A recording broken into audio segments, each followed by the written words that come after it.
Shalom, everyone, and welcome back.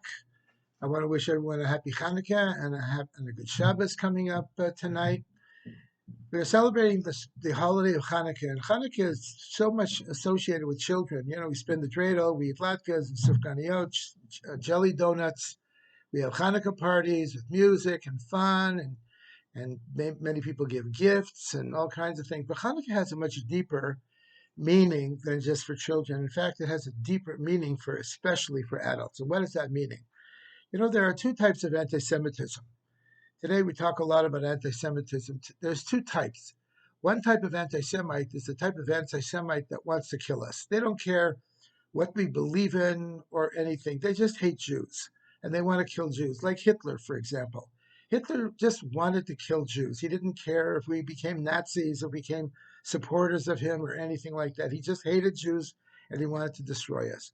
Similarly, King Achashverosh in the story of Purim also hated Jews. He just wanted to kill Jews. It was the first attempted genocide in the history of the world, where Haman and all of his wicked supporters wanted to kill every single Jew, from young to old. This is all the type of anti-Semitism that we usually think about, and we talk about. But there's another type of anti-Semitism, an anti-Semitism that's more prevalent, and that is the anti-Semitism of the soul, where they don't care that we are alive. They just want us not to be Jews. They don't want us to observe our religion, our culture, and our heritage. They want us to be like them. And this, for example, an example of this anti-Semitism is, for example, missionaries who want to convert Jews to their religion, whatever that religion may be. They are okay with us being people and being alive, but as long as we are doing it their way. And this is a very prevalent type of anti-Semitism that we find in the world today. And this was the anti-Semitism during the times of Hanukkah. The Greeks didn't really want to kill Jews. It wasn't like the story of Purim. They didn't want to kill Jews. They wanted to convert Jews. They wanted Jews to be like them. They wanted us to observe their religion, their holidays, their language, speak their language, participate in their games and their culture and their art and their philosophy and all of the things that are Greek. And they wanted us to do that. They wanted us to become Hellenists. And many Jews went along with it. They thought, oh, this is pretty good. This is the way for the future. This is the majority of the people are Hellenists. Just like today, the majority of the people are not Jewish. They are Christians or Muslims or Hindus or whatever they are. And Jews could come along and say, you know what? Why not?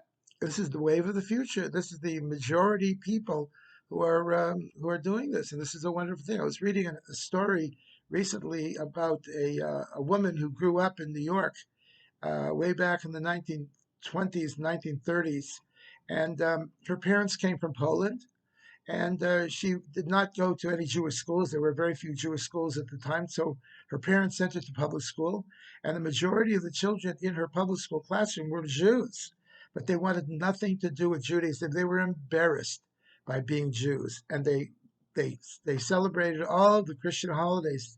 They sang the Christian songs and the holiday songs and observed all kinds of things like that. And one day, their teacher, who was Jewish, came into their classroom with a menorah and told the children all about Hanukkah. And you know what? The Jewish children in the classroom were embarrassed by that.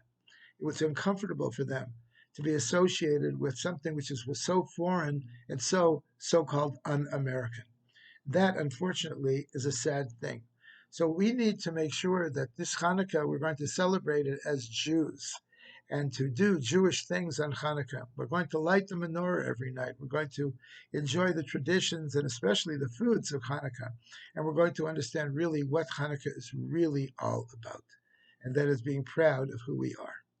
I want to wish you all a good Shabbos. Candle lighting in San Diego tonight is at 4:30. It's getting a little later every week. And I want to wish you all good Shabbos and a happy Hanukkah. Shalom.